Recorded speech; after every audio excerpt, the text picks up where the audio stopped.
Hi, I'm Liron Cohen. And I'm Mimi Torchin. And you're listening to Lady Parts TV, the podcast. Whee!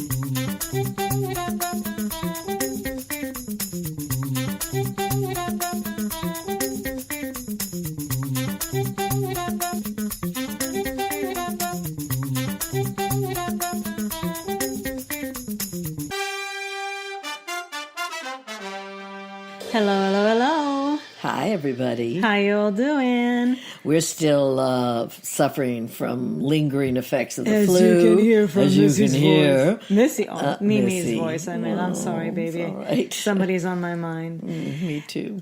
All right, let's start with the stats. We only tallied 21 TV shows because we've kind of been binging on older shows, Yes. which we might tell you later about if we have the time. If not, Rebecca Gibney, we'll say more later.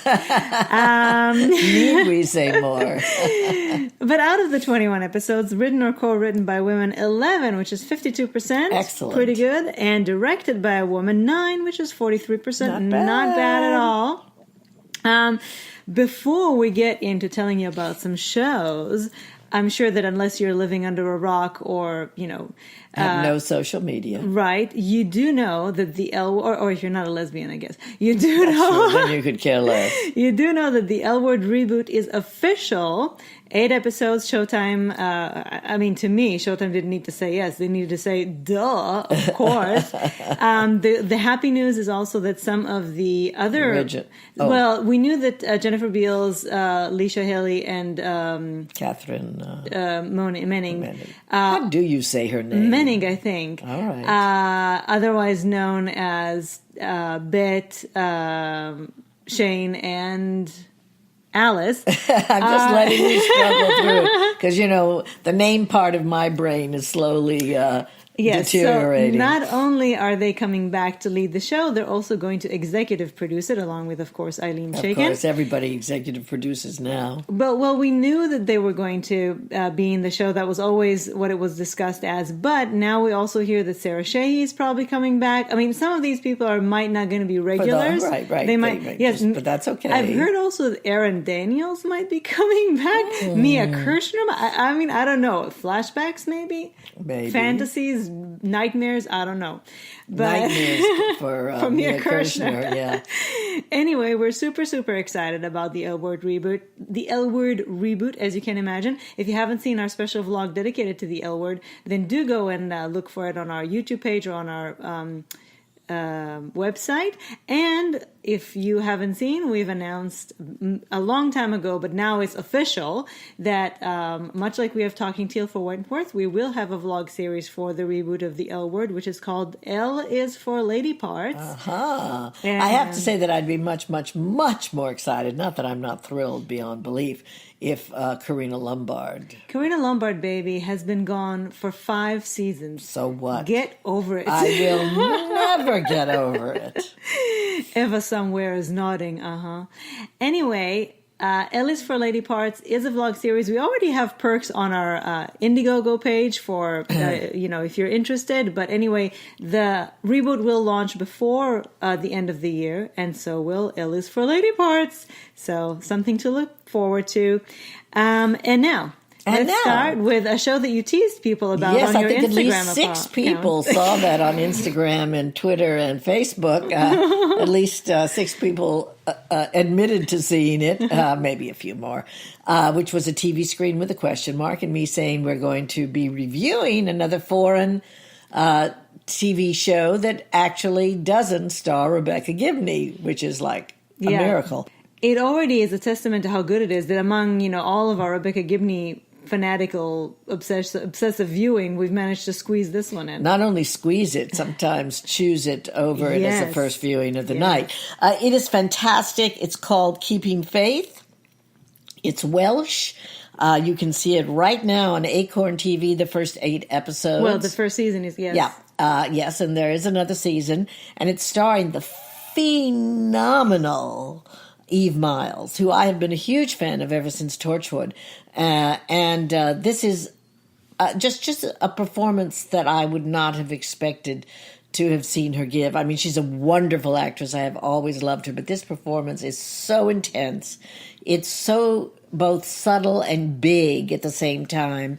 That's a very good way to put it. She just runs the gamut, and not as Dorothy Parker said about Katharine Hepburn from A to B, but from A to Z.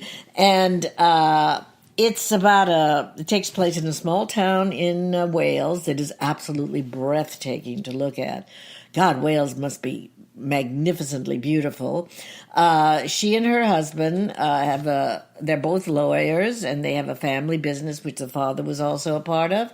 Actually, he started. They're solicitors. They're solicitors, exactly. And all of a sudden, one day, Evan, the husband, disappears, and Faith, which is Eve Miles, is left to figure out, along with the police, a very Javert style, a female detective who I just loathe, who seems hell-bent on convicting Faith with no body even. No body and no evidence whatsoever of the crime that we don't know is a crime.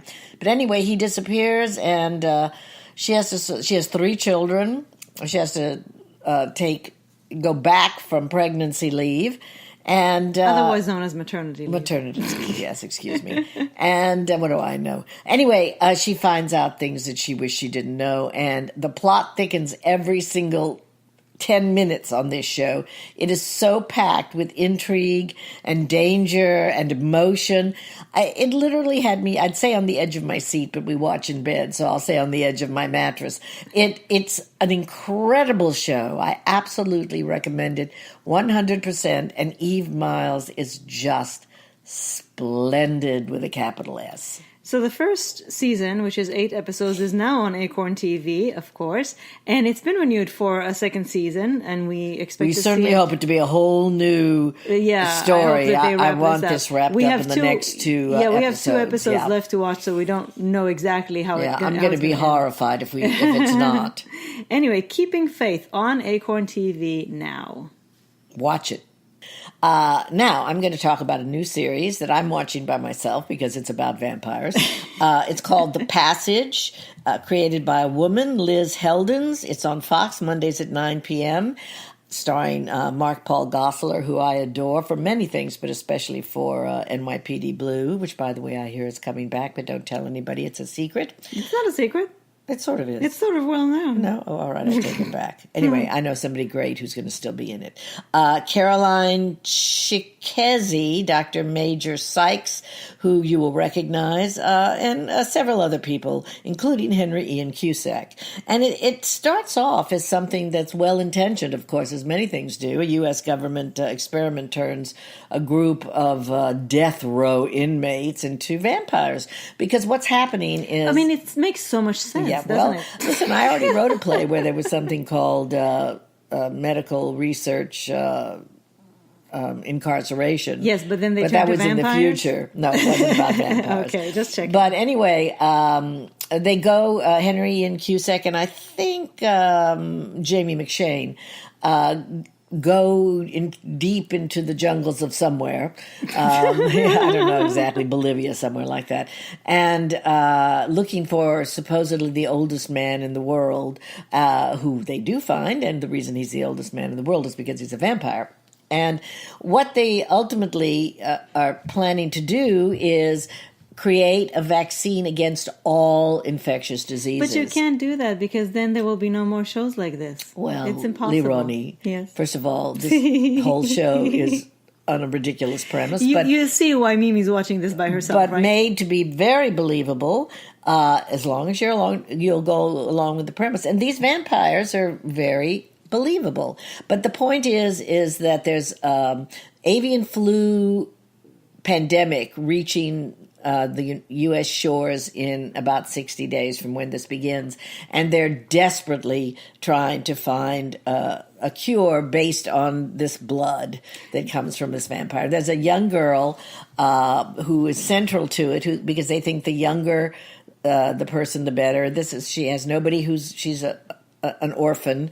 Is this Sania Sidney? Yes, and she's just divine and adorable. And Mark Paul Gosselaar, who starts off bad, becomes her protector. Mm-hmm. I mean, he starts off as a government agent, and he ends up her protector. Anyway, I find it to be absolutely thrilling, fascinating, horrifying, brilliantly done.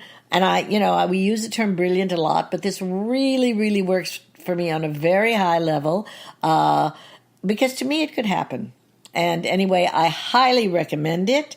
The Passage, Mondays at 9 p.m. on Fox.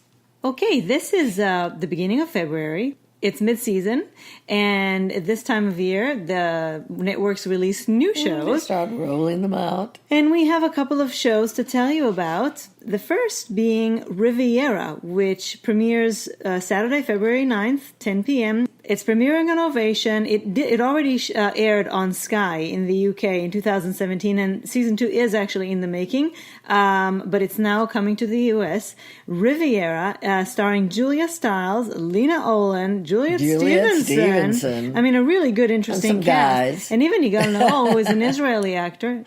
And again, it kind of seems like a theme that intrigues television makers. We've seen it before. Julia Stiles, her husband, a newlywed, who is a billionaire, is killed in a yacht explosion, and she again finds out all of this creepy, secret-y stuff. Yes, they're always gangsters. Well, nobody seems again, to get rich legitimately anymore. This idea that women marry men and they actually don't know who they are. And I mean, the most realistic example that we've had recently is Dirty John. But anyway, so she of course has to step out to protect herself and her family, and it seems really kick-ass. It seems really, really, really intense and gorgeous good. To look at. Yep. And so we are really much looking forward to it. Riviera, Saturday, February 9th at 10 p.m., the premiere, unless you're in Britain, and you can go look for it on Sky. By the way, let me just throw right back to Faith, keeping faith. Wales must be one of the most beautiful spots on earth. It is so gorgeously photographed. Well, and also the show is just so well directed and well shot. Everything about it is perfect, but it is breathtaking to look at. Every shot is Well, we're gorgeous. Anglophiles in general. Yes, we are. But anyway, I love anything place beautiful. Another new show, premiering February 15th on a Friday at 9 p.m. Oh, it's interesting that they gave it a Friday slot right off the bat. It's called Proven Innocent. It's on Fox, starring Rachel Lefevre, whom we love very much. Laurie Holden, who I adore from The Walking Dead. The Walking Dead, and also she was on The Americans. Yes. We still don't know if she was a spy or not. Well, I think I know. Me too. Also Kelsey Grammer and Elaine Hendricks. And Rachel Lefevre leads this law firm that specializes in proving the innocent. Yes, like the Innocence Project. Yes.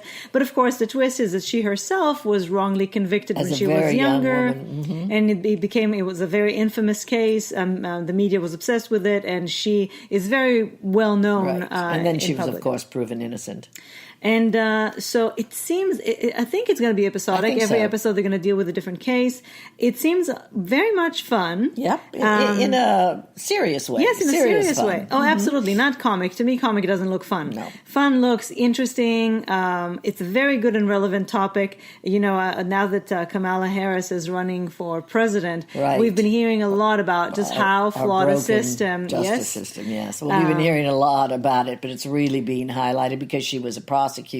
Exactly. And because her track record on her opinion on the death penalty, and one of the main reasons that she is against the death penalty is because so many people are wrongfully convicted. Right. So anyway, this is a very good and relevant topic, and a very nice, appealing cast. It looks like it's going to be one of our favorite shows. It looks excellent. And we love shows about about lawyers. About lawyers, yeah. Mm-hmm. Now, here's a show, Sunday, February 24th, which will be after, they're having this preview on after the Oscars. Yeah, they're really trying to pushing bolster this show. It's on TV every 3 seconds. It's Whiskey Cavalier. Its actual premiere date is February 27th. I just want to say the February 24th is that special spot after the Oscars. It'll be on at 10 p.m. Eastern Standard Time. On ABC. On ABC. And I had very mixed feelings about it when I heard about it, because it stars Lauren Cohan from The Walking Dead, and I couldn't believe that Lauren Cohan, we were going to lose another of our favorite characters. Oh, that's what it was. And she's my very, very Maggie, one of my very favorite characters. But it looks like she's just going to wander off into and then they're going to see what happens with this. But it also stars Scott Foley, who I think is very darling. And then, okay, she was gone, so I accepted it and then became very excited about it. Except that it's a dramedy. And what it's about is... emphasis on the emedy. I think so, yeah. They describe it as a high-octane action dramedy. Follows the adventures of a tough but tender FBI super agent, Scott Foley. So he's the FBI guy. Yeah, he's the soft guy. She is the kick-ass CIA operative Francesca Frankie Trowbridge, codename Fiery Tribune. He's Whiskey Cavalier. And he seems in all the previews to be crying about something. Well, they have to do kind of like an interagency, which we love, know hate. doesn't work that well, but there's a lot of chemistry. That's where the sexual chemistry will come from. Of course.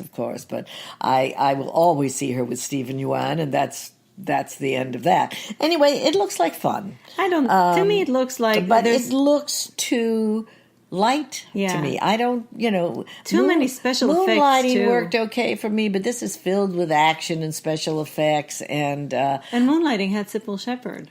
This has Lauren Cohan, so that to me is a wash.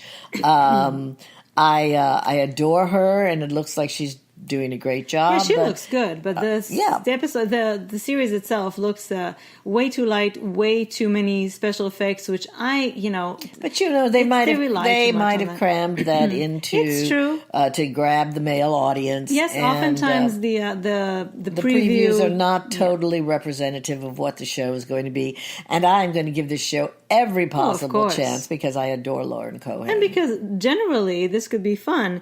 It's also starring Anna Ortiz and who I like very much, and Dylan Walsh. Yes. So Whiskey Cavalier premieres right after the Oscar, but actually the real premiere date is on February 27th, 10 p.m. on ABC. Finally, the last new show in February. We'll have a whole list of them for March. They will be coming in April and May, and then the summer shows. We used to have 3 months of nothing to watch, and we didn't have as many streaming services. And they used to just not think that people watch television in summer. Exactly, people watch television all the time, especially we do. Anyway, this final show for February, Monday, February 25th is its premiere date on 10 p.m. on NBC. It's called The Enemy Within, starring Jennifer Carpenter, who you might remember as Dexter's sister. And actually, I didn't really like her as Dexter's sister, but she looks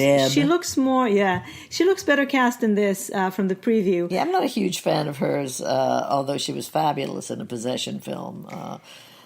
But she looks good. This looks very good. Yeah. So she is a CIA operative who, in order to save her daughter, child, had to give some information out that rendered her a traitor and put her in prison. Oh, and they call her the greatest traitor in the it's insane. It's such bullshit. But anyway, the most notorious traitor in American history. Anyway, so she is in prison, and this FBI agent, played by the darling Morris Chestnut. I still think Rosewood should have been renewed. Yes. What's that about? So he is trying to catch a bunch of criminals that she knows very well, and so he enlists her help, much to his dismay.